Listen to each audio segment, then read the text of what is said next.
gracious ladies and gentlemen, the balance of power is shifting. For humanity today, engrossed as they are in the business of pleasure, are more and more indulgent of themselves, and as a result of this response to the great opportunities of life, we are finding that what you have called the lunatic fringe is now preparing to take over the responsibilities of life for the coming age. We wonder from our octave and level of consciousness, if they are successful in achieving their ends, just what will they do with the world which they capture? I call to the attention of all patriots, of all children of the light upon this planet, to understand that if you are to fulfill the fiats of the Great White Brotherhood, it must be necessary, not only for you but for all humanity, to assume a greater role in the control of world affairs. You can no longer afford to sit backwards, while those who are prepared only to assume power will seek to rule the world. The divine advocates, in the person of every son of God, who elects to fulfill his destiny, must then assume their role in human affairs. You are a part of life and cannot afford to allow the dense manifestations of consciousness which are presently seeking for the control of the world to have it. For if they are allowed to continue and remain unchallenged by a very definite activity of light and culture, the jungles of the world will be everywhere. The Brotherhood, in examining the tone of life, the tone of consciousness in the youth of the world, are convinced that albeit we have this great influx of Atlanteans who have been bound for so long, this great influx of rebellious souls, that there still remains among the youth of the world a number of magnificent beings whose potential is almost without limit.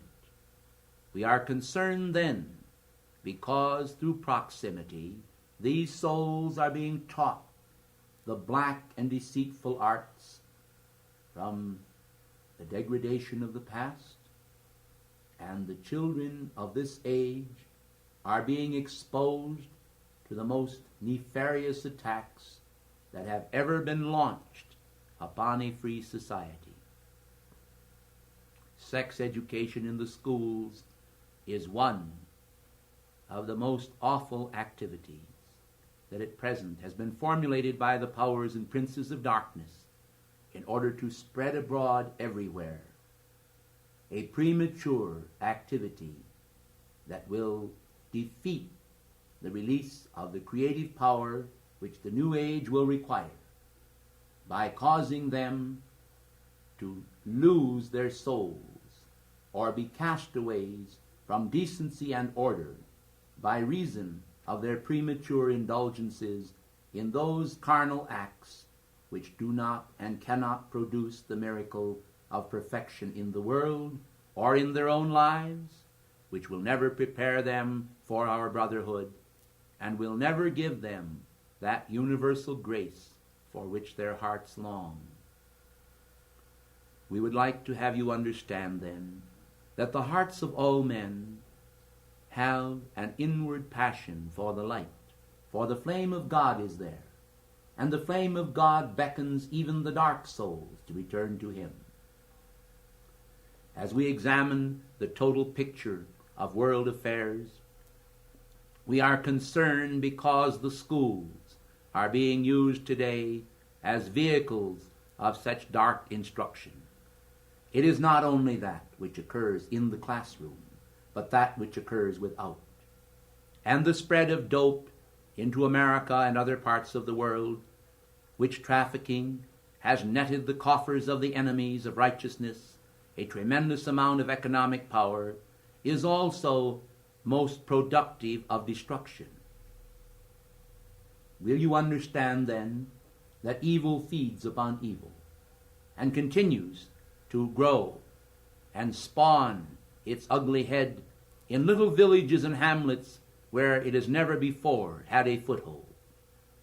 Rebellion toward parents is also an accompanying phenomena of this age. The Brotherhood is concerned then that those who yet have a voice in government, in education, in politics, in public opinion molding, in this country as well as abroad, should consider their role before it is too late.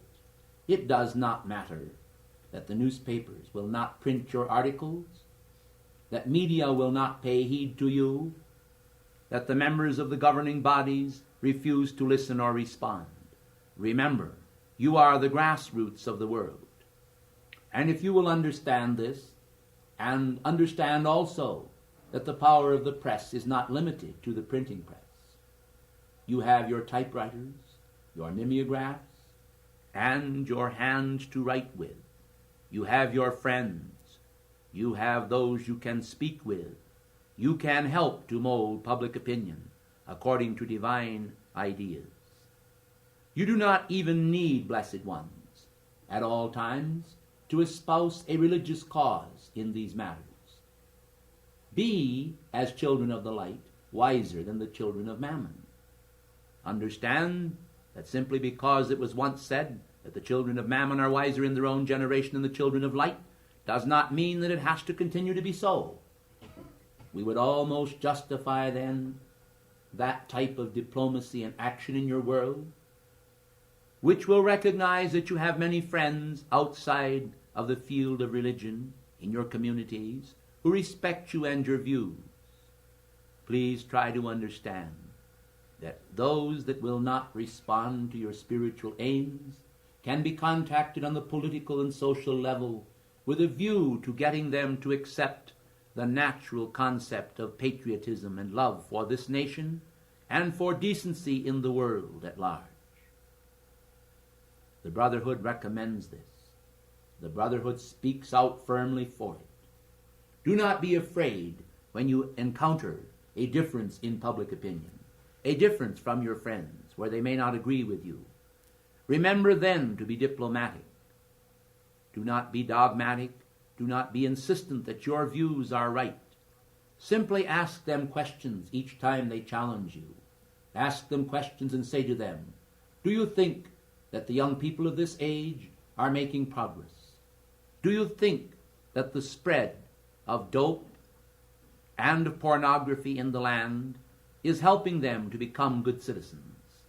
Remind them of Pompeii and of other nations which have fallen because of immorality, indecency, disinterest in government, disinterest in the functions of life, and selfish, sensuous pleasure-seeking. Remind them of these things in a calm manner.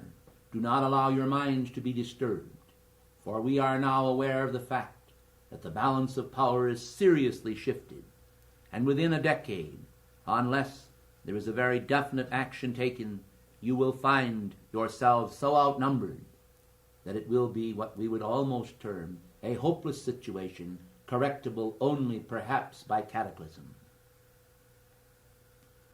We say to all of you then that while all of these situations are continuing in the world and the subversion of the youth is everywhere manifest, in addition to this, there are the rumblings and threats of China and of Russia against Western civilization. We are aware that the scourge of the East may well once again be cut loose in this decade of the 70s.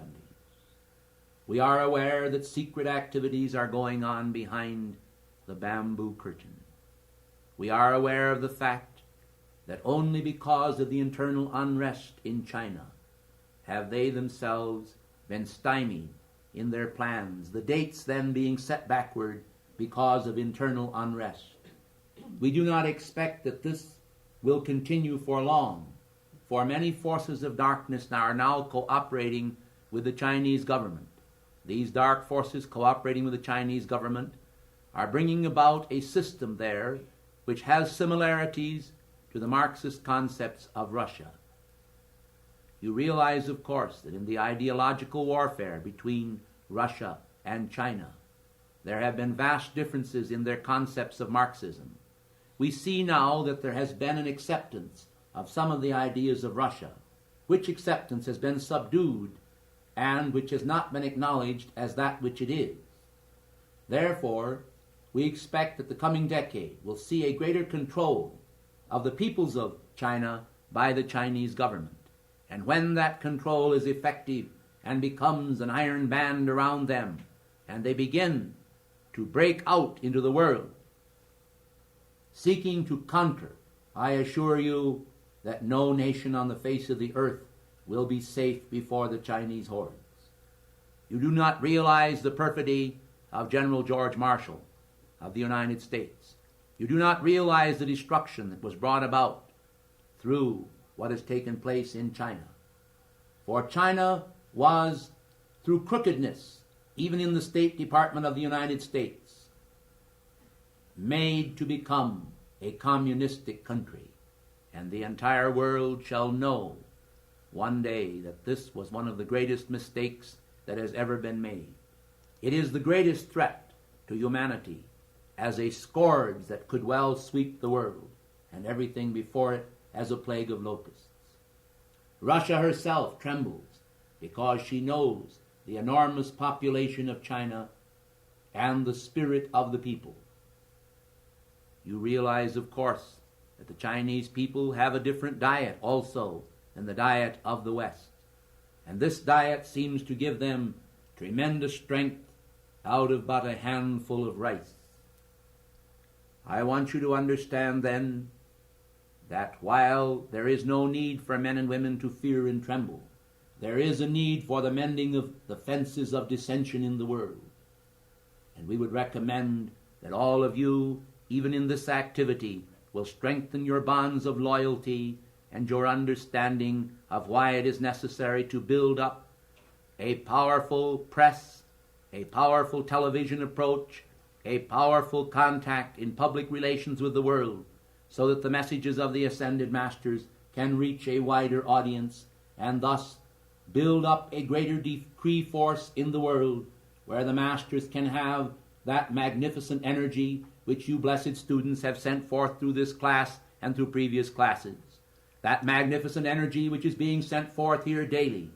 That magnificent energy which rises as incense throughout the United States and world, wherever the students of the light are gathered together and are calling upon the ascended hosts to release their magnificent cosmic energies into the world and to correct those potentially dangerous situations in which the world is now face to face with their own darkness, returning as karmic recompense, which must be met and dealt with.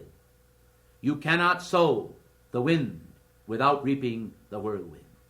And therefore, whereas we are most delighted with every activity that is benign, with every offering of the Ascended Master students on behalf of mankind, we are also aware that you are but a small portion of the world's people, yet a magnificent portion, a capstone of light, builded on the pyramid of life. But we are so hopeful that you will understand that as above, so below has a greater meaning. There are some who expect that the groundswell from below will naturally cause people to be elevated into the ascension of consciousness. But we have not found in our studies that this is usually so. What is more a natural order of events is the deliverance from the capstone of the light coming down from on high and reaching individuals from on high, pouring from the capstone down toward the base of the pyramid. Those who are below are often caught in the baser and denser concepts of life and are unable to free themselves from the delusions of the senses and the delusions of self. You should understand then, in measuring your own personal status and stature, how your life has in times past, before you had any degree of illumination along these avenues, actually been a life of stultification and stratification, where the dense desires of the world also captivated your minds and kept you from time to time enamored by them. Whenever your personality was challenged, you have usually felt the need to defend it.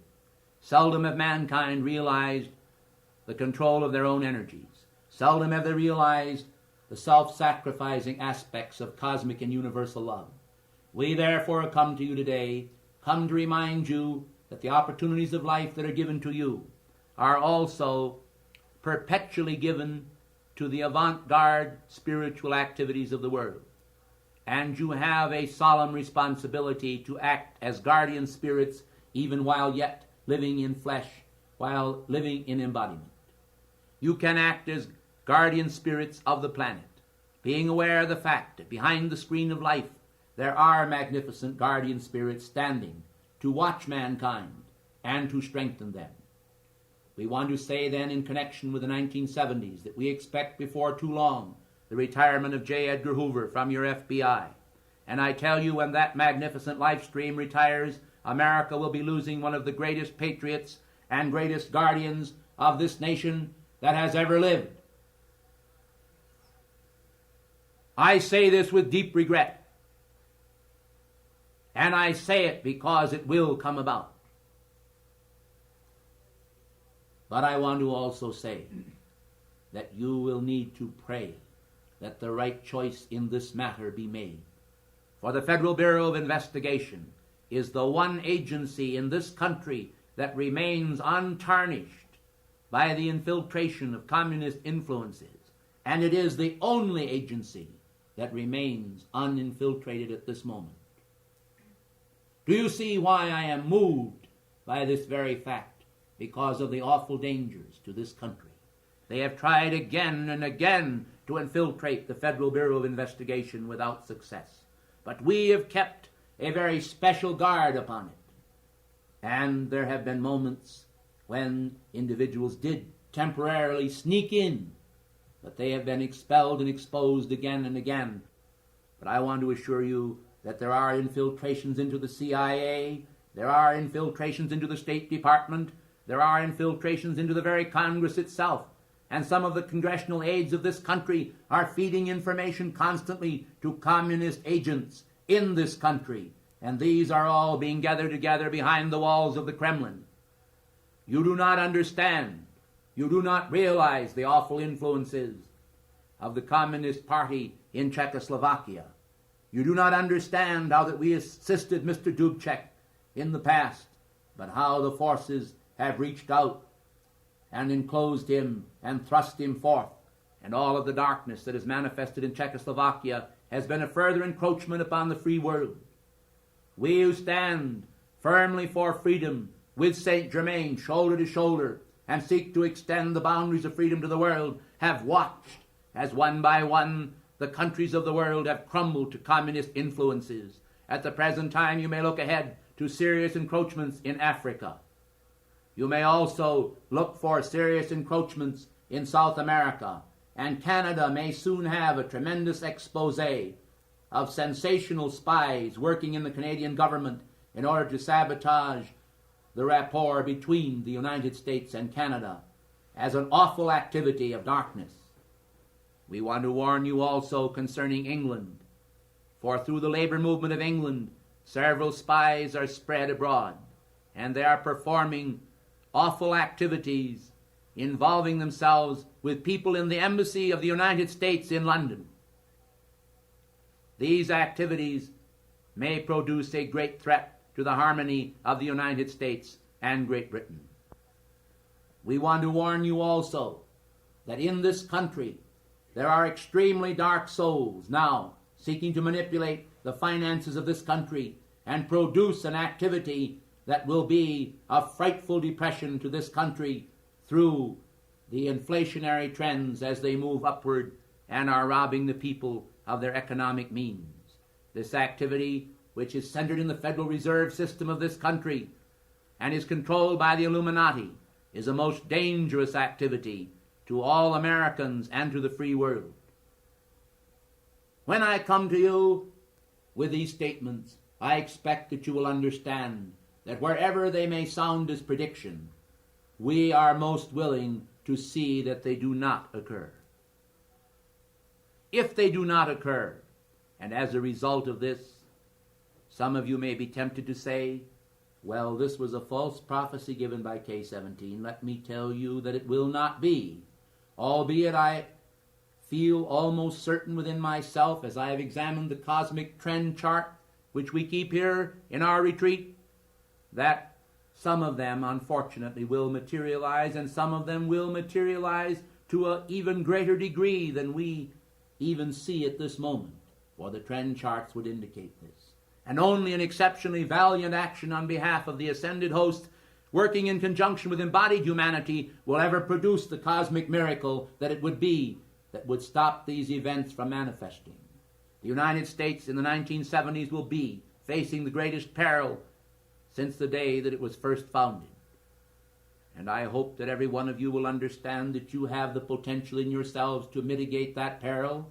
You have the potential in yourselves to be able to protect this country by your decrees, by your prayers, by spreading the word around, and by helping to build up the Ascended Master's activities so that love and light and beauty can become the culture of the new age, as we ourselves reach out to Ascended Master youth in order to give them the instruction which they require, the diligence which they require, the dedication which they require, and the calmness which they require in order to have kindness one toward another and to work as a team for one common goal, the spreading abroad of the law, and forget the density of themselves, in which case the karmic law will actually work through them and produce the miracle of freeing them from density and giving them the glorious radiance which their souls crave.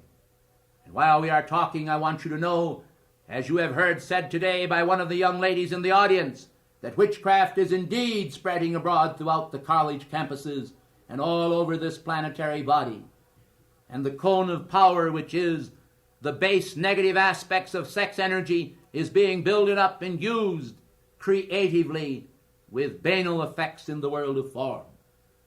Let all understand then that the great brotherhood of light has in their heart of light the one cosmic desire of universal purity to convey to the young people respect for their bodies, respect for their minds, respect for their parents, respect for the great code of the law and the grace of the law, not only material in the realm of jurisprudence, but also spiritual in the realm of the written law, and the law above all that is written in the hearts by the Spirit of life itself. For when Belshazzar and 1,000 of his lords at the great feast sat at meat, and the great hand appeared on the walls of the temple, and the words appeared there, Mene, Mene, Tekel Upharsin, it was to say, thou art weighed in the balances and art found wanting. And this age is also weighed in the balances and is found wanting.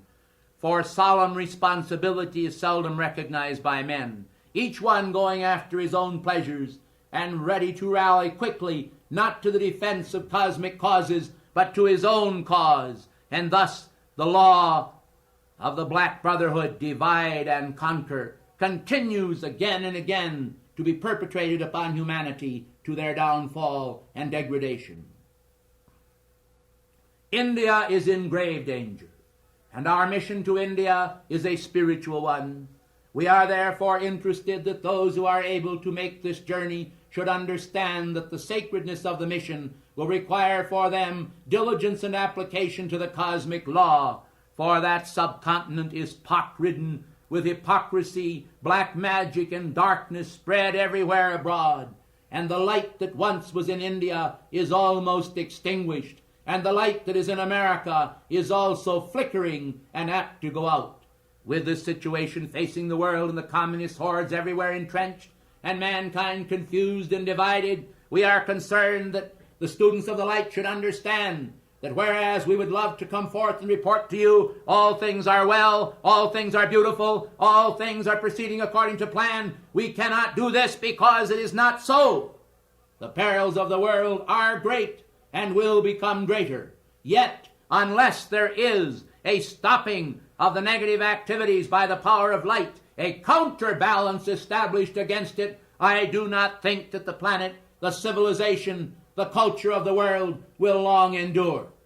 The Brotherhood then, because of the magnificent temples that the Brotherhood has erected in the world, because of the magnificent souls that have rallied to our cause, because of the culture that has been externalized through the ages, because of the beautiful music, the beautiful paintings of the past, and all that is of the angelic level descending to the earth, are aware of the fact that we must rally mankind, that we must bring them to the point where they will understand that the function of the Cosmic Secret Service is a vital one indeed, alerting men, alerting peoples, secretly alerting the rulers of nations, and constantly engaged in an interplay of forces between heaven and earth, all for one cosmic purpose, to secure the preservation of this age and every age. For every age of the past is brought forth to fruition in this age, which was intended to be a golden age culture, but which in its place has become a culture of drugs, of dope, of misery, of confusion, of egoism, of utter nihilism, if you will. For chaos rules in the hearts of those who are constantly wedded to the self, the outer self, and peace and joy and innocence and beauty and God determination are alive in the hearts of the faithful who are determined to pay allegiance to their own mighty I Am presence. We urge therefore upon you that you understand the power of the majority of one.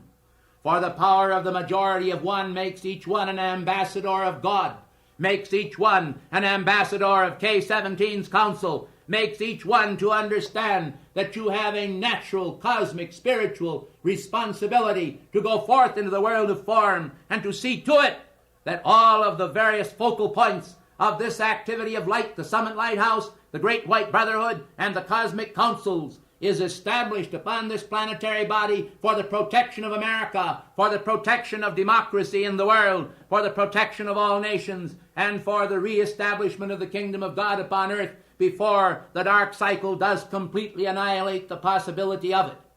We still hold dear to our hearts the faithful energies that have been sent forth, the calls, the decrees, the hopes that have kept the candle of life burning.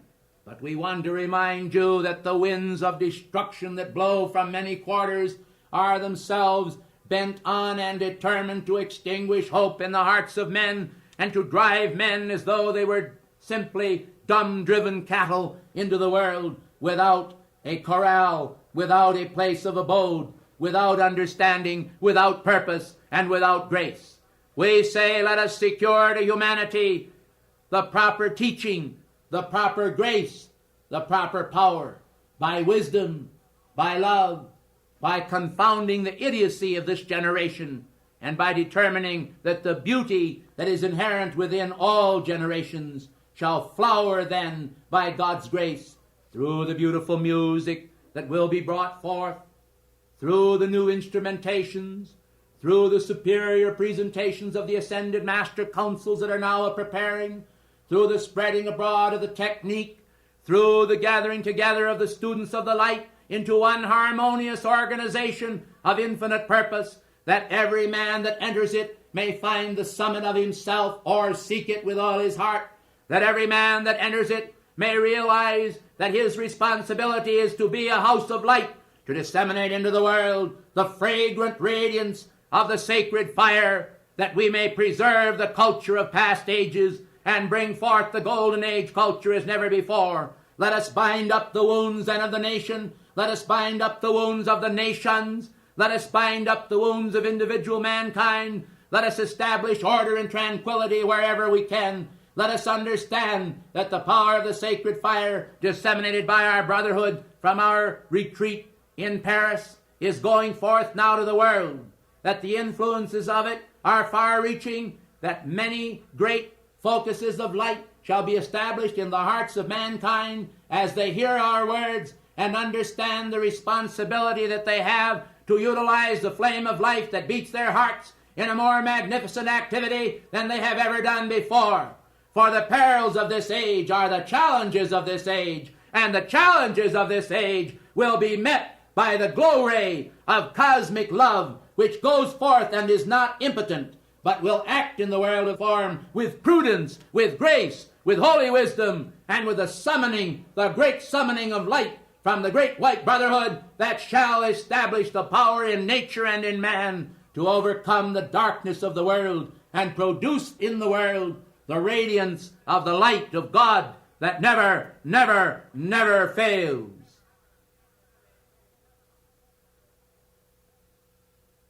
Bois-Jean.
All hail the will of God, supreme in the heart of mankind, invocative of a spirit of purity, invocative of a spirit of faith, invocative of the power to walk forward in the light when all manner of thorns and thistles are cast upon the pathway.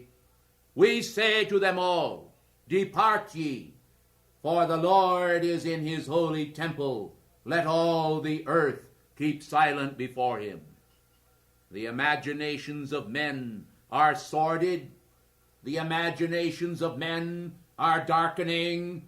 The imaginations of men are perfidy against the perfect will of God.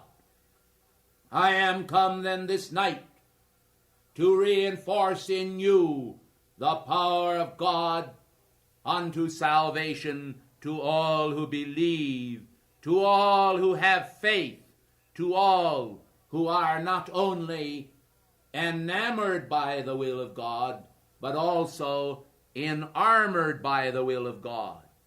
For the will of God is the shield unto the soul, and the fires of light from the very heart of God that produce the miracle of the diamond shining mind of God will also enable men to summon the power of the diamond hardness of the law of the will of God that will not suffer them to walk in the pathway of darkness and iniquity, but rather for his name's sake to grasp the principle of the eternal covenant.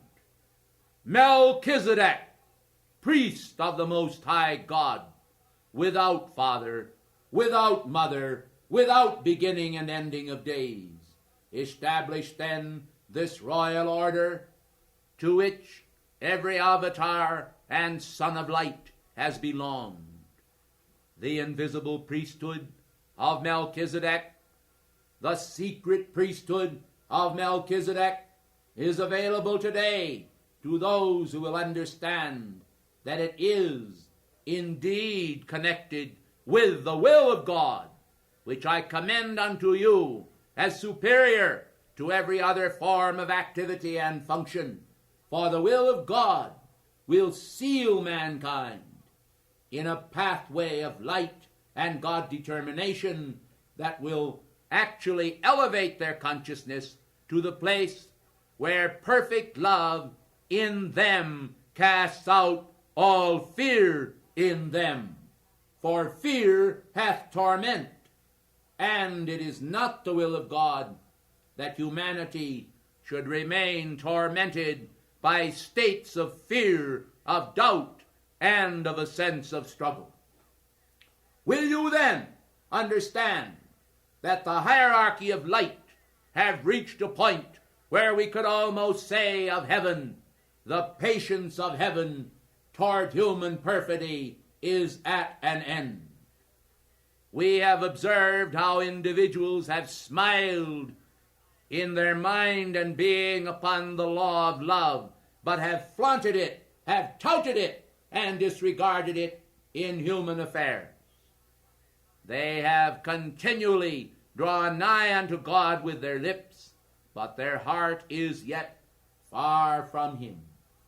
And I might also add, farther from him with the passing of the years, as the human ego seems to grow in its monstrous activity, whereby it refuses to accept the power of love to mellow the strands of joy within the heart, that they might expand and expand and expand and include in the joy of beingness the idea of friendship with the eternal God within every part of life.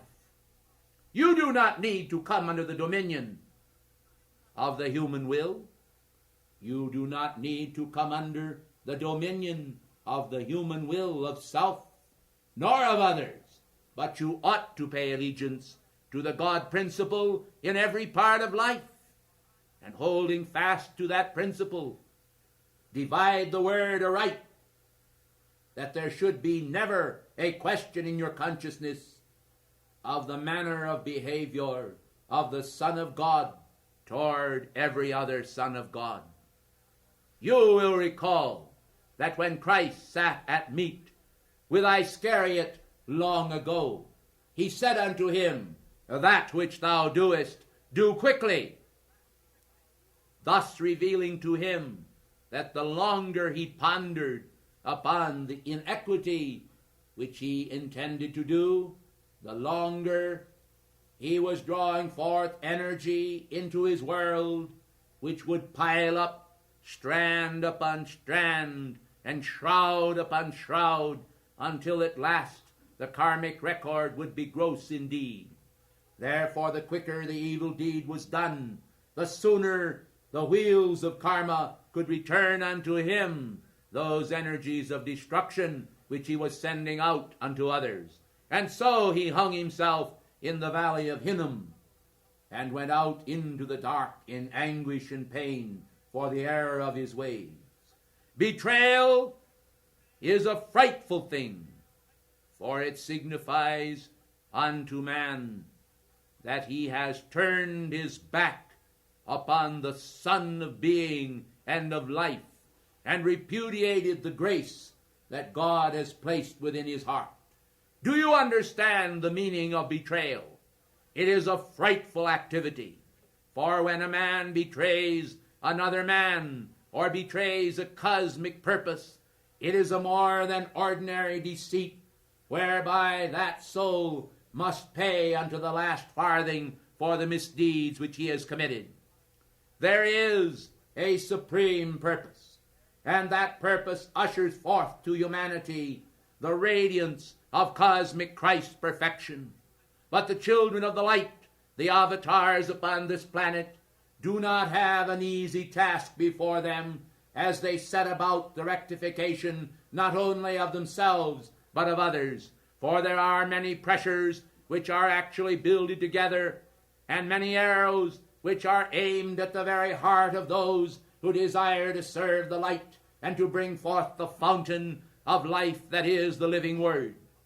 When therefore evil men surmise in their hearts that there is darkness and discord in our best servants, the darkness and discord rushes forth into the consciousness of those who are the betrayers of the Christ within themselves. Naturally, there is a flow of these arrows of destruction toward our messengers, toward those who serve our cause, and it does not of necessity mean that all energy is destructive, that all energy issues forth against the messengers. For every man, every woman, and every child even, who sets his hand to the plow, to plow a straight furrow toward cosmic love, will find that in the world of the human consciousness there is a natural antipathy toward the descent of the light. For mankind's deeds are evil, and because they are evil, they quite naturally rebel against the power of the light that itself intends to raise all humanity toward the beauty and responsibility of cosmos. Now we say to you, what do we mean about the beauty and responsibility of cosmos? What is cosmos? Is it not the allness of creative action? Is it not the allness of creative action both in physical and spiritual manifestation? Then, beloved ones, if it is the allness of the activity of spiritual action, what shall be the measure of that action in an individual who even contemplates the very idea of betraying the Christ in himself? It would be a frightful thing for an individual to realize that what he was doing was betraying the Christ. Therefore, there is the velvet curtain of darkness, the darkness of night that surrounds man as a smothering cloth, and he is not able to see the deed which he pretends not to see, which he sees in part, but which he does not understand, the deed which he intends to do, by which he intends to deceive himself and others, but does not fully hold awareness in his consciousness of the full measure of that deed. Therefore, individuals who are deceived by the dark forces will from time to time muse upon their evil deed until such a time as it seems to them to be the perfect thing to do. And therefore the Christ long ago said, the time will come when they who kill you will think that they do God service. Thus we speak of treachery and betrayal. But we speak of treachery and betrayal as an activity of those who have not actually drunk deeply of the draught of reality, but those who have touched the fringe of cosmic awareness and who do not fully understand the depth of the law. Therefore we urge upon you tonight a greater measure of understanding. Do not feel such a compulsion to make decisions on weighty matters involving others. Let your decisions rather be concerning the self, concerning yourself and its relationship with the will of God, with the eternal presence. Did not St. Peter long ago say that if the righteous scarcely be saved, where shall the ungodly and the sinner appear? Is it not then a quite natural activity that each soul should be concerned with his own contact with the will of God, and not be so prone to judge the activities of others, but rather to release mankind from a sense of judgment and realize that there is always the best way, which is to commit men to the will of God. Commit them to the will of God, I say, and do not fear to do it. When you see an activity taking place around you that is not of the light in your opinion, commend it unto God. Commit it unto God. Do not presume yourselves to exercise the judgment of those individuals who do not have enough wisdom to realize that while there is a time and a place to judge, in most cases, judgment should be reserved to the powers of light, and discrimination should be practiced by the Chela, which means that if you perceive an activity somewhere in the world, either among the Chelas of the light or on the outside, you should simply discriminate as to the deed and recognize in your own consciousness whether the deed which you see is actually evil or good. If the deed appears to be evil to the best of your understanding, shun the deed in yourself, and thus you will strengthen the shunning of the deed in the other. But do not feel the need to compel judgment, condemnation, and gossip against individuals. For when you do this thing, I tell you that it strengthens the evil in yourself, and it strengthens the evil in the others. And you are responsible not only for the act of judgment in the self, but you are responsible for the act of judgment in the other. And we are concerned with the freedom of mankind. We are concerned with the freedom that humanity craves, with the freedom which God desires to deliver unto men. You know, there are many individuals today who are not actually in love with the power of the first ray. But strange as it may seem, we find that some among mankind actually prefer me to slash and cut, and speak with great sharpness against evil. This I am willing to do. But I myself often feel great pangs of regret when the necessity arises to slash out at individuals, for I much prefer to slash out at the evil activities themselves and leave the individuals to the judgment of God, their own mighty I Am presence. Will you then understand tonight that when individuals commit others to the care of their mighty I Am presence, the presence will always perform the activity of judgment, and the presence is much better, beloved ones, equipped to do it than you are. Do you understand this? Do you understand how by acting according to these principles which I am outlining to you, you are actually freeing yourself from a great burden and responsibility? For in these current hours, mankind are seeing a breaking down of values in civilization. They are seeing a breaking down of old values among the youth of the world.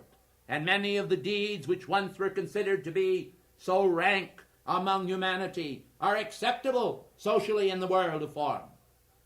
And therefore, you can no longer safely judge by the criteria of mortal standards, but only by the power of God within yourself, which clearly identifies that which will help you onward to your ascension, and also identifies that which will not. The simple understanding of these factors will enable the students of this activity and all activities to free their mind from the weighty burden of becoming now almost a cosmic computer where individual life streams are concerned. We observe how individuals meet upon the street or for the first occasion. And what do you suppose is the first activity of an individual when he meets another individual for the first time? What is it? It is generally, blessed ones, an activity of trying to analyze that individual, to see just what is acting in his world. How is he? In a way of intelligence. What type of morality is manifest in his consciousness? Is he honest? Is he dishonest? Is he powerful in the world socially? Is he powerful in the world economically? What can he do for you? Is he the type of person that you would actually want to associate with? And a host of other ideas based on the analysis of an individual. How would you like to be placed, beloved ones, under the glass of another's inspection?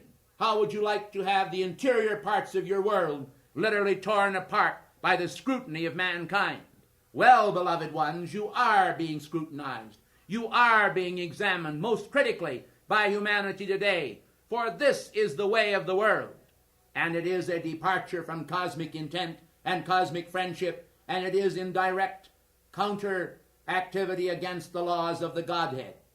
Will you then, precious students of the light, understand why it is so essential that you yourselves shall free yourselves from the need, the human need, to always be about the business of analyzing, and more analyzing of people? Instead of this, will you apply your heart to your own beloved mighty God presence and say to your God presence, I am meeting a living soul in whom the flame of God blazes, and I am determined, because of the great struggle involved in that life stream, to see to it that that life stream has the full assistance of my love, that my love will pour out in the name of Almighty God to that life stream and help them forward in the light. I will call forth the light of God that never fails for that life stream, for the power of an impassioned love is moving within me, determined to draw forth the seeds of cosmic passion, of cosmic love. For I am not tied to the outer self, but I am tied to the God within, to the God flame within, to the reality within, to the movement of the Holy Spirit through the great reaches of space between the soul of that one and the soul of myself. If you will do this, precious ones, precious hearts of light, you are going to find a new activity of divine friendship evolving out of the domain of your heart, your blessed heart. And the spirit within you will be quickened by the spirit within them. This is what is meant by the kiss of peace. This is the law of love functioning within the domain of Christ between life streams that enables them to be truly friends to God and friends to man. In this wise, individuals can safely function and never be afraid of a wrong action taking place between one life stream and another. But the moment the darkness of suspicion lurks in the mind and the individual begins to question the motives of others, at that precise moment there is almost a satanic entering in, as it was in the case of Iscariot, where the sop was exchanged and Satan entered into the heart of Iscariot.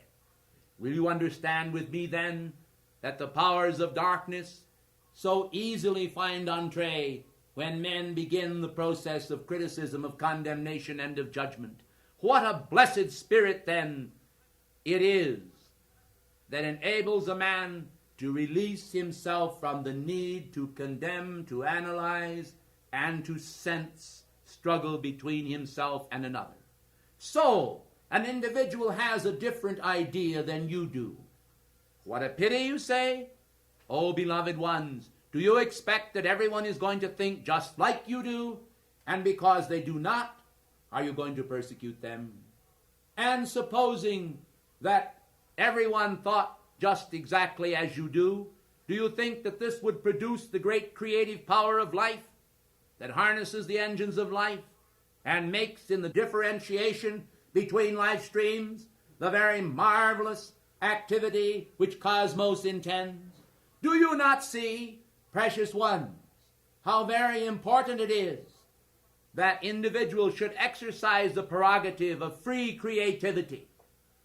Well, how can they do this if you only see a little of what they are trying to do, of what God is trying to do in the field of their world, and you literally stop it almost at once by your condemnation, by your lack of cooperation?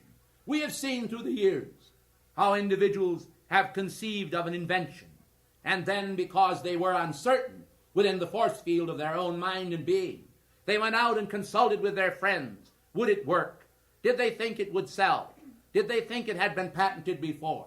And lo and behold, the first activity of their friends was to say, the invention is worthless. Of course, it might have value, but after all, it requires so much energy for you to finish it.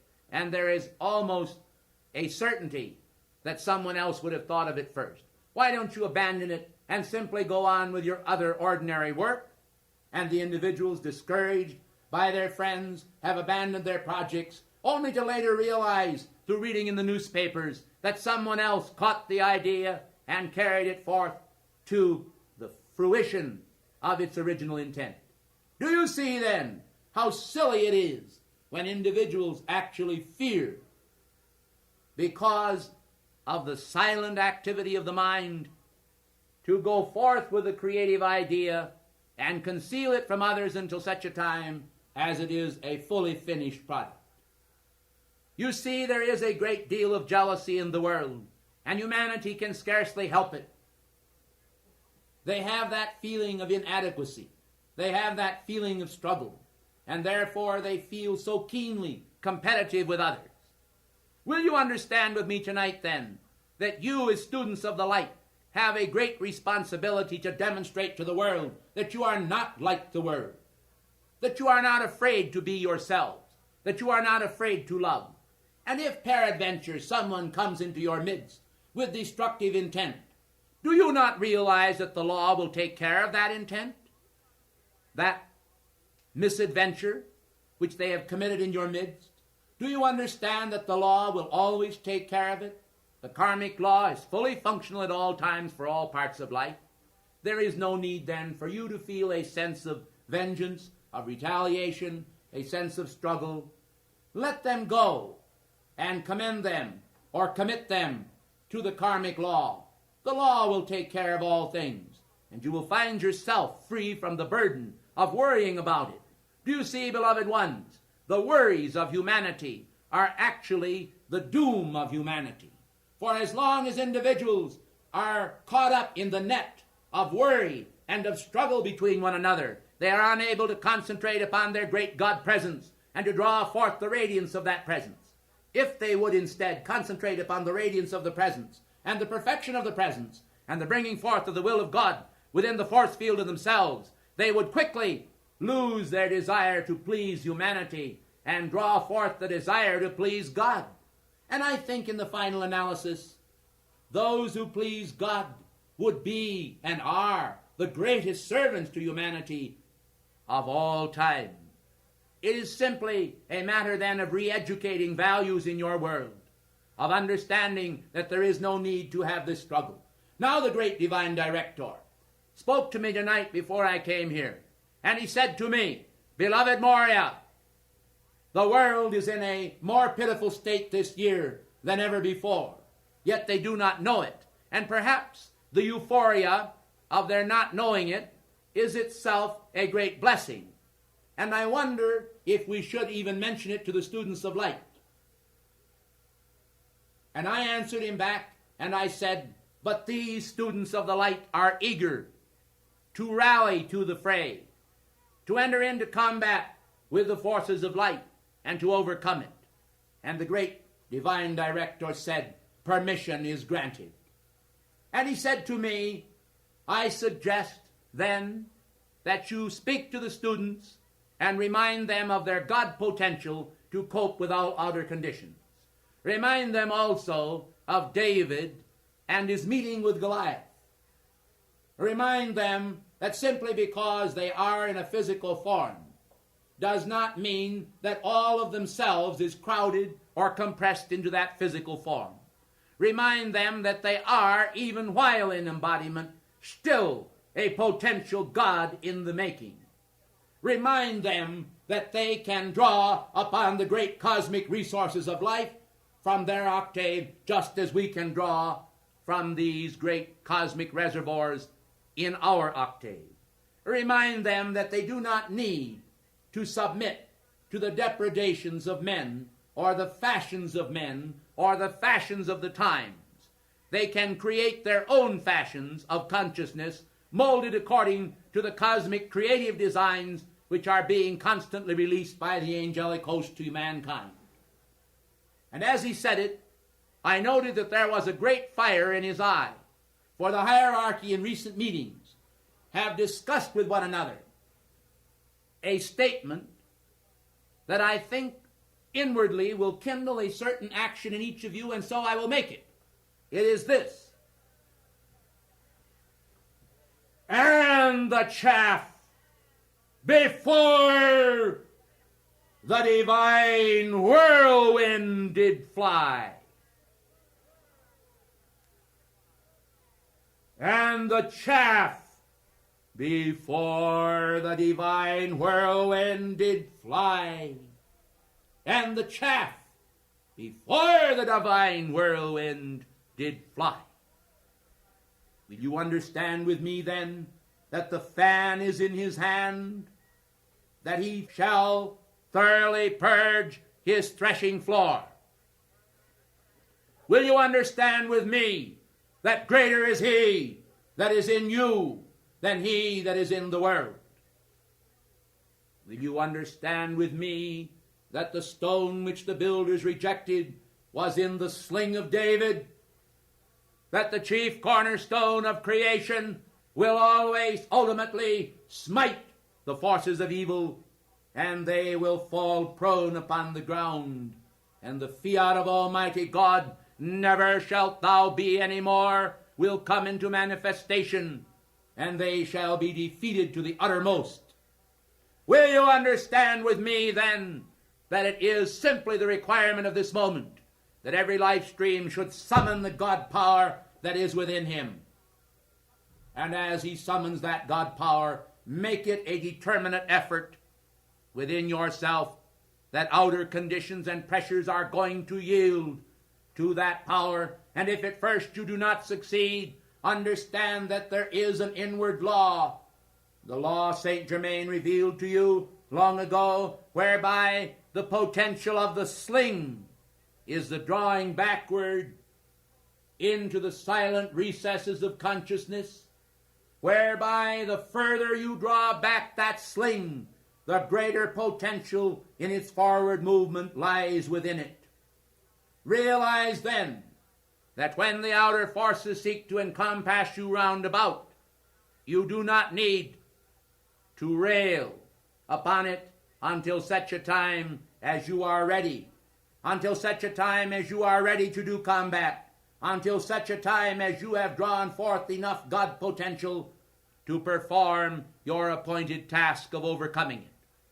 Recognize then that the diamond shining mind of God, that the hardness of the will of God in the diamond of his holy will is also able to provide you with the necessary protection, whereby at a given moment you can actually put up the shield of faith and hold that shield in place until such a time as you are ready to use the spear, to shake the spear of divine wisdom, to let fly the sling with the stone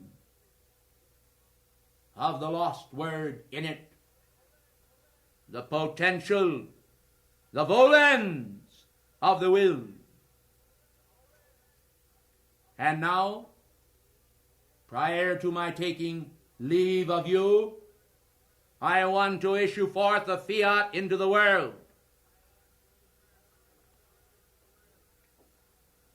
The dark forces, in their complacency, have felt that they are able, through treachery and intrigue, through darkness and deceit, through lies against the messengers and against the activity, through seeking to play up to the human ego by utilizing one individual against another to flatter his ego, to bring forth destruction in the world.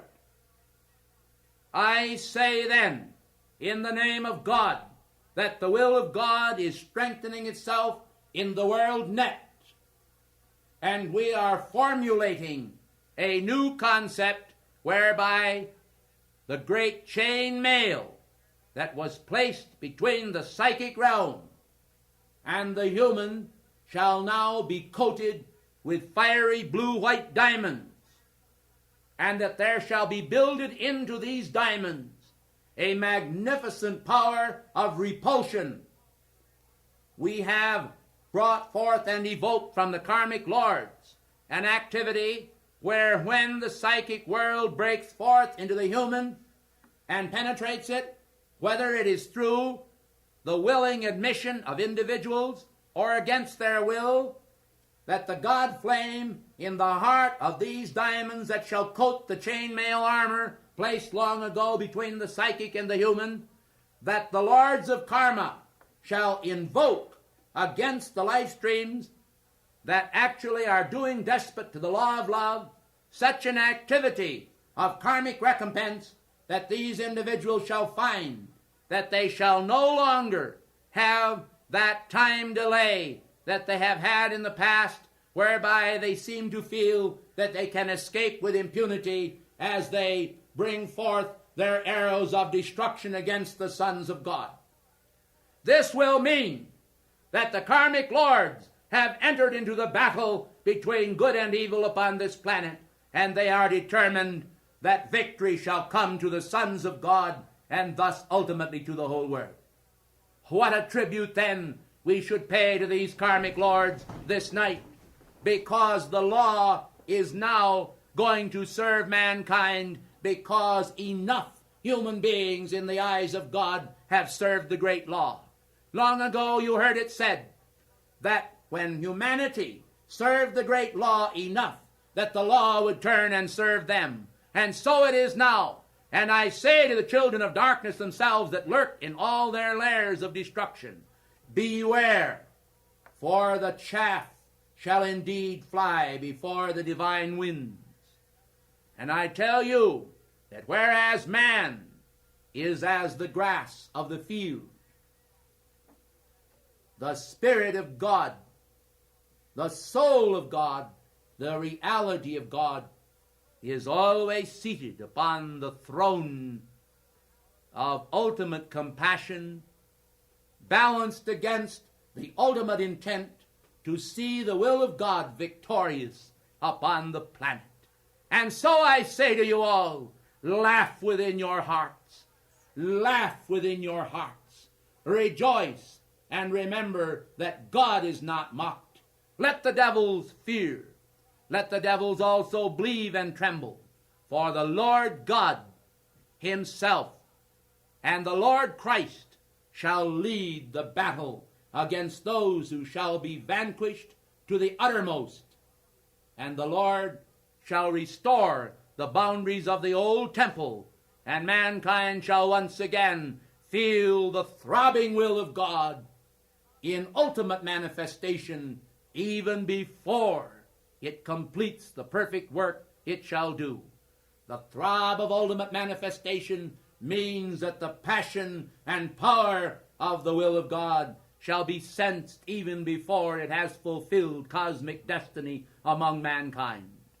In the name of Almighty God, I say to you all, let us face the coming decade with such fiery intent that no human thing shall cause us to deviate from the pathway that we have chosen, from the pathway that God has appointed, from the pathway that is the victorious power of the light, the overcoming power of the will of God, the passion of light, the fiery world into which we say the living Christ does come. I thank you and I praise his will.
Dearly beloved,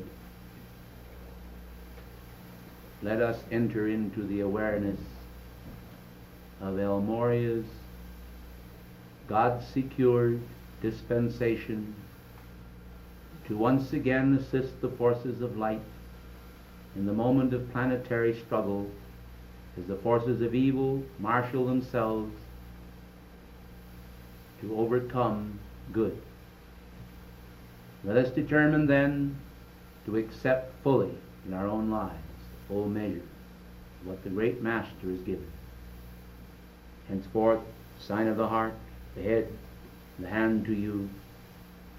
May the peace of your presence abide with you wherever you are, wherever you go. May the glorious peace of your presence flow through days of service and nights of rest. May the peace of your presence keep you blessed. The sign of the heart, the head, and the hand to you. May the power of Lord Christ and Gautama and of all the heavenly hosts enter your hearts of light and fill your body cross with all those swirling cosmic energies from far-off worlds, spiral nebulae turning in space, and the great tides of deliverance, until you enter into the heart of cosmos and know that you are a son and daughter of the sacred fire breath, a child of the light in whom there is no darkness at all.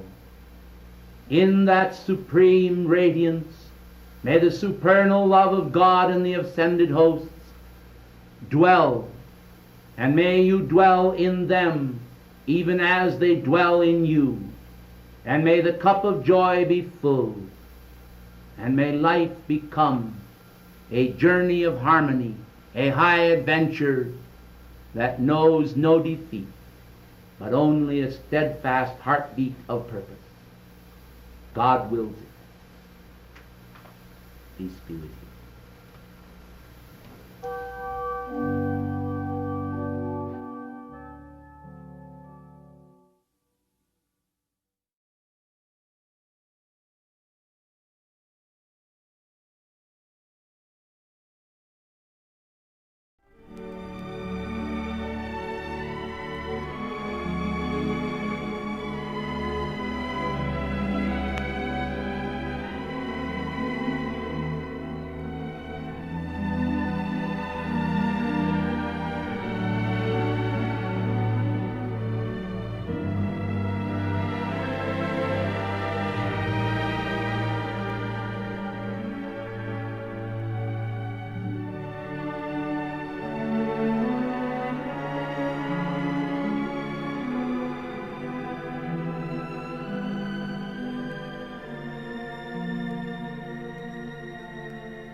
Slowly the caravan of souls wends onward up the mountain of attainment and realization.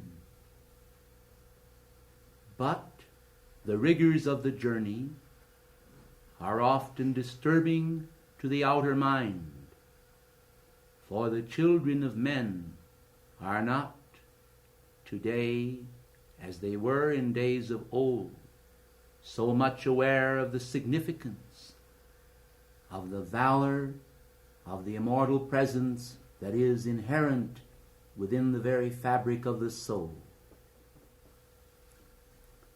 We therefore, as friends who maintain a number of watering places in the deserts of life, remain of goodwill, harmony and peace,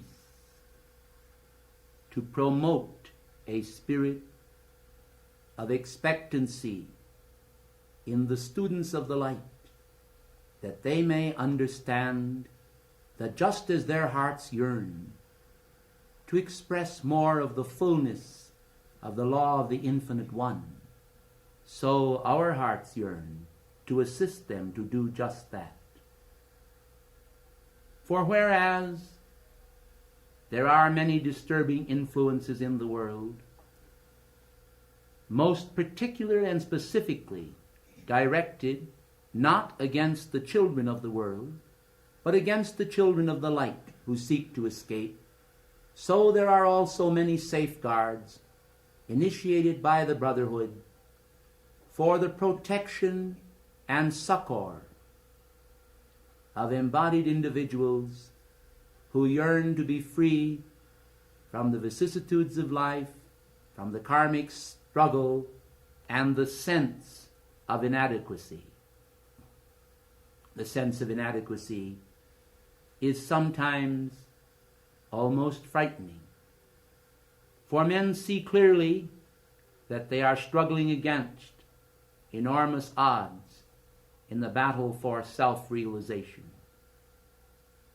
I can well recall, albeit not too fondly, some of the scenes in my own existence prior to my ascension, and recognize now full well that some of my darkest hours were my grandest hours, for out of them I was able to draw forth that faith, which would never have come about had all things seemed to be a perfect, balanced pull, whereby the magnetism of life would simply extend its cables of connecting confidence to the soul, and then have gently eased me upward to the very summits of attainment. The fact that sometimes we were unable to discern the extensions of God's love, the buoyant arms that sought to cradle us against the difficulties of life, in itself was a test. For when the vision is dimmed or unclear, and men and women are not able to see just what is the next step, they are sometimes filled with apprehension. We come then this afternoon to ease that apprehension, to remind you that the Father's love shines behind the cloud, behind the fog and mists of life, and cannot be interfered with by human concepts. I refer now to the deity, to the absolute, and to the eternal presence of God in the life of embodied humanity. I refer also to the precious Spirit of the Lord Christ, of the great mediator between God and man. I am fully aware of the mortal mind of humanity, of the sense of struggle in which humanity engage, for the desires often go before as more important than the goals preordained by God. I reference here the desires of the human mind and being to fulfill what man feels is his destiny, as opposed to that which God feels is the destiny of the individual.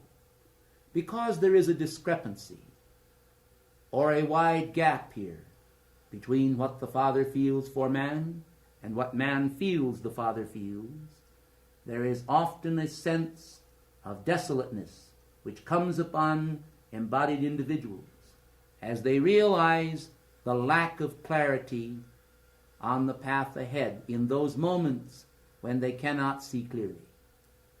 In other moments, it seems as though the mists have all rolled away, and on a wave of infinite joy, the soul is able to establish its connection with eternity.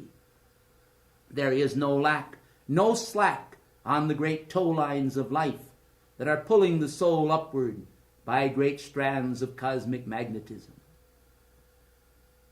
We who have walked this path and have seen these struggles, not only in our own world, but in the world of others, we who have rendered so much assistance to humanity through the years, say to you, the word is courage.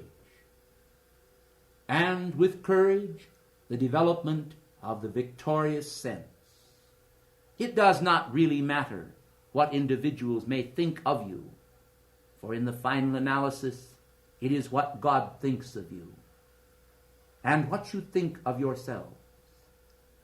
For the thought of each individual of himself is vital and important. Therefore we urge upon you all that there be no condemnation in your heart for your blessed selves.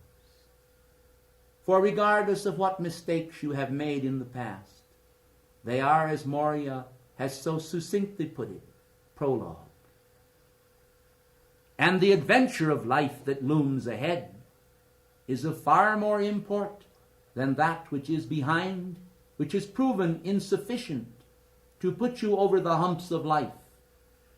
Will you understand with me then that albeit the journey may seem long, the way rigorous, the condemnations sometimes more effective than the commendations, we who stand waiting for your entrance through the gates of life are confident that as you establish your rapport with us in the sense of your cosmic destiny, you will absorb some of the magnetism of our own passing through. And as you do, you will be strengthened immeasurably by that bond, which is not entirely and far from a mere bond of words, but is in reality a casting of the anchor beyond the veil. You do not see where it falls. You do not see how it is anchored or posited upon the heavenly plains.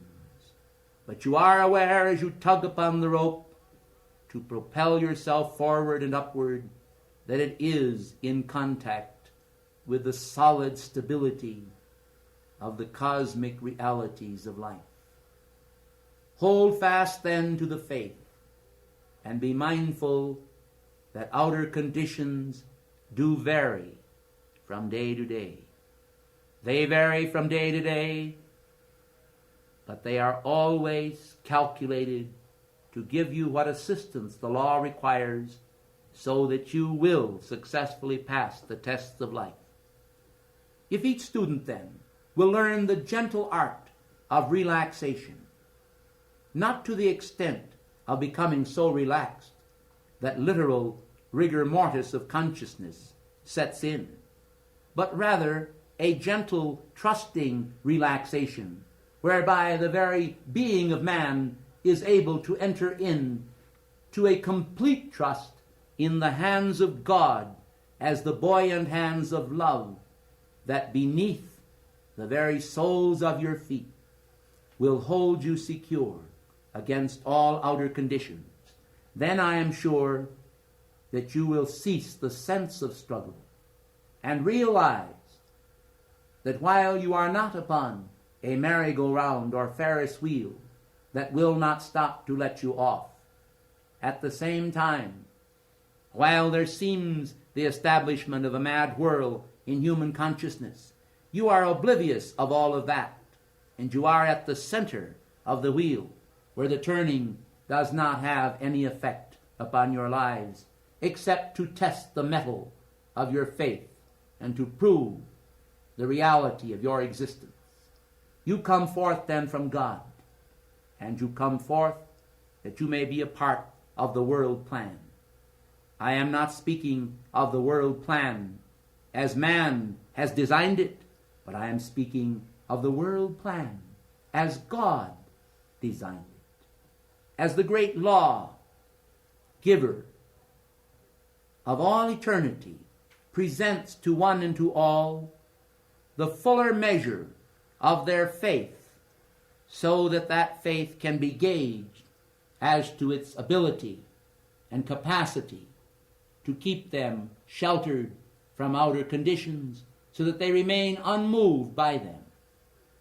Will you realize with me then that for now, as well as for all time, God has established in the soul of man the anchoring power of universal reality that will not allow him to stray away from the cosmic tether if his will submit to God and understand that God's will, in submitting to man's will, is also the power of the ages and the ageless wisdom entering into the life of the most ordinary human being and translating him into a Christed being. In the world today, where such men and women are seldom honored or accepted, we are sure that you will understand that those above are far more effective than those below.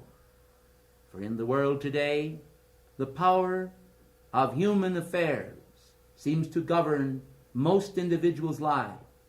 They are concerned with what their neighbors think, with what society has recognized as the guidelines for living, but they seldom realize the great power of faith as it establishes a contact with their own mighty I Am presence, their own great God design, that will effectively free them from mortal thoughts and feelings, and flood their world with such peace as passeth all understanding.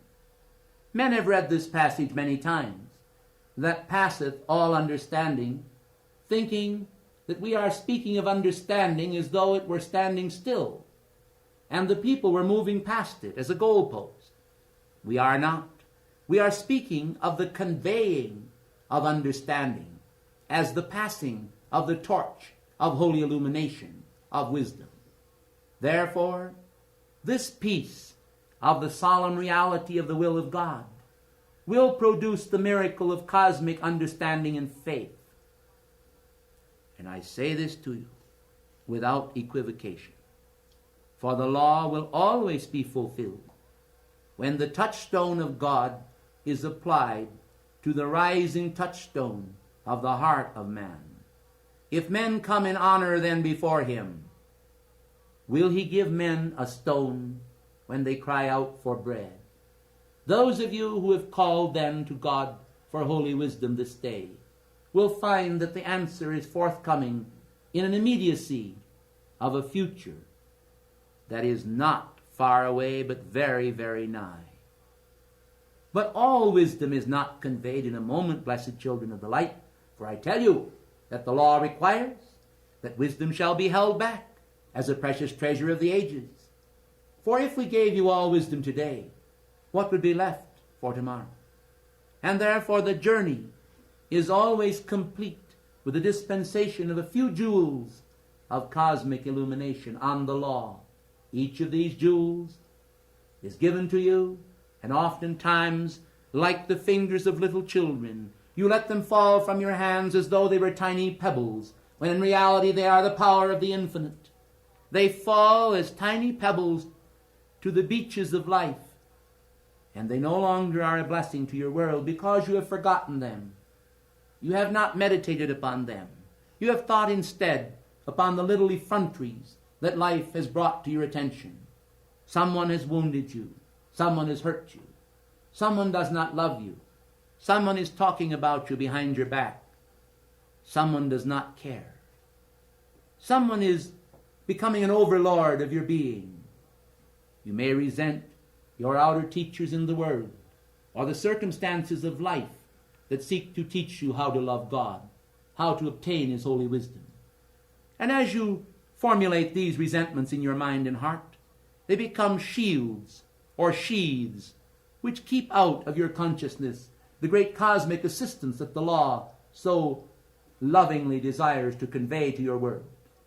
Will you then understand with me that each session with the violet transmuting flame should be a session when you consciously pluck from the fields of consciousness the tares that the enemy has sown there. When you cast aside from your consciousness those feelings that will never produce happiness in your world. Does someone dislike you? Are you sure? If they do, of what consequence is it? Can it be changed, or should it be? Or is it perhaps an experience that is coming to them, whereby you are becoming a testing point for the law in their world? Let no pride guide either of these activities, for pride itself goeth before a fall. Obtain then from God the greatest possible measure of the cup of confident humility. What is confident humility? This means that you are confident that you possess enough humility to draw God very nigh unto your being. This is an honest humility, not one that is created by many in the world today, which we term a mock humility. But it is a humility that is born of the natural affections of the soul for itself and for the grace of God. For when these natural realizations unfold within the consciousness, there is a precise interaction of the law that corresponds with the very self-same activity that the gods have themselves experienced prior to their own illumination. And as I have spoken this to you, I ask you to consider for a moment just what I am referring to. Let us make man in our image and after our likeness. Men so frequently then have considered the eternal as though they were referring to one being. They have not understood how that the universe is ageless, how that such great souls as Alpha and Omega long ago won their own victory. They do not understand that Archangel Michael was once but a tiny elemental charged with keeping the responsibilities of life in a simple field upon a planetary body. They do not understand the principle of growth that is inherent in life, how that souls evolve and expand, and as they expand, they obtain greater glory and opportunity. They do not understand the words, "Be thou faithful over a few things, and I will make thee ruler over many things." They do not understand the passion of God to obtain for the children of men the highest and best gifts. They do not understand how that the mantle flame of his love is ever a living and vital offering, which he longs to place around the sloping shoulders of every individual, to grace their hearts and beings with the flow of the currents of energy that are a part of the conveyance of the mantle flame. We then who understand the reality and necessary hardness of the diamond shining mind of God, we who understand the power of Mercury and of the Mercury diamond shining mind of God, understand also the means whereby we can convey to embodied humanity the fullness of the reality which they already are. There are those upon the planetary body today who reject the very idea of our presence. If they could, they would exorcise us immediately from every area in which we approach them or seek to approach them. We bear them no malice, for we understand, having ourselves been a part of the great mainstream of life, embodied here in physical form, how that through the ages the shamans, the priests, the fakirs, and all of the various individuals who surround religious activity have existed to try the very souls of men. Because these men do not in reality believe in God or the law of karma, they simply utilize religious principles as a means whereby they can create for themselves an easy living, or where they can create for themselves fame or fortune. Will you understand then that just as there are men such as these in the world of form, there are also men of valor and honor and cosmic grace, just as there are blackguards walking among men and disciples of the very powers of evil, so there are disciples of the kingdom of light. Will you recognize then the great responsibility to turn over to the God presence within the very lives which you lead for the guidance of God, to flick out of your lives those manifestations that are not of God, that will not bring you the peace of God. Precious ones, we want to remind you that there is such an activity as cosmic surgery, whereby when a condition becomes utterly intolerable to the individual, when he cannot any longer tolerate the strange struggles that occur in his own consciousness as a result of a gross accumulation of misinformation, he can call upon his God presence, and the presence responding on the instant will cause to descend the great scalpel of light, to open up the vehicles of man, the four lower bodies, and extract therefrom the base and tarry accumulation, which is nothing more or less than a certain grossness encompassed around about a central and basic idea of error.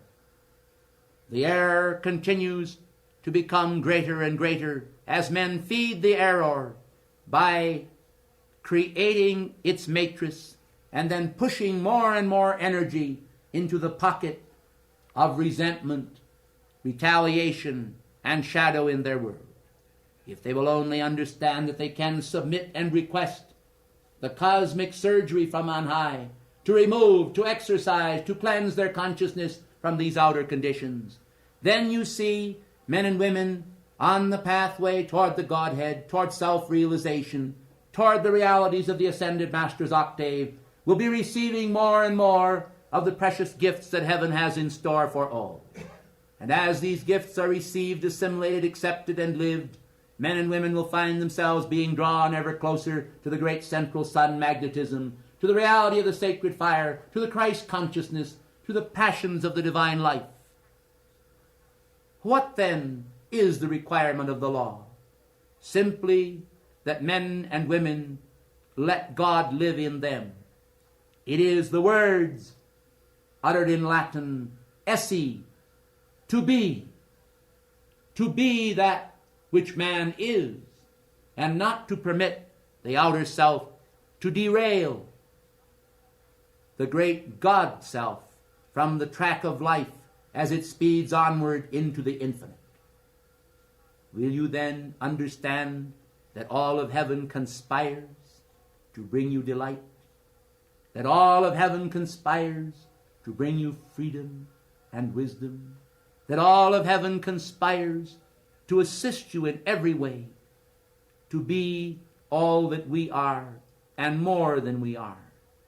For there is no limit on our love, no limit on our service to you and to humanity. But we cannot help those who deny our existence. We cannot help those who deny the law, the truth of God. We cannot help those who, assailed by doubt, clasp it to themselves as though it were real. We can only help those, to the greatest measure and extent, who will accept the Christ reality of themselves as the only reality in all eternity. I who am called Kuthumi say unto you, the Lord is with thee and with thy spirit.